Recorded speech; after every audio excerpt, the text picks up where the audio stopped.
This is the NodeSeeker 2000 Gamma Probe by Intra-Medical-Imaging, used for sentinel lymph node mapping, tumor, and simultaneous radioactive seed localization. To turn the control unit on, press and hold the button on the left-hand side.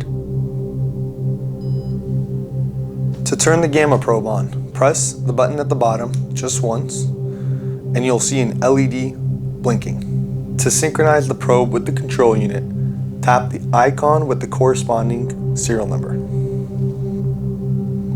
The probe is now connected. As I can show, when I get further and closer, my counts increase and decrease. Our built-in collimator prevents gamma rays from coming in from the side, so I can have pure directionality.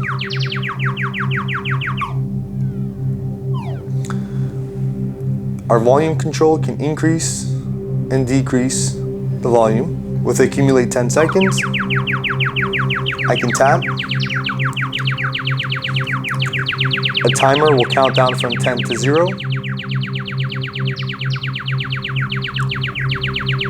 And update with the last 10-second count. To go back into counts mode,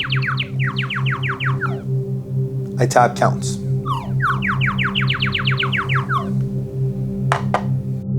To shut down the control unit, tap and press shutdown, tap yes, and the system will go into shutdown mode. To turn off the Gamma Probe, press the same button you used to turn on.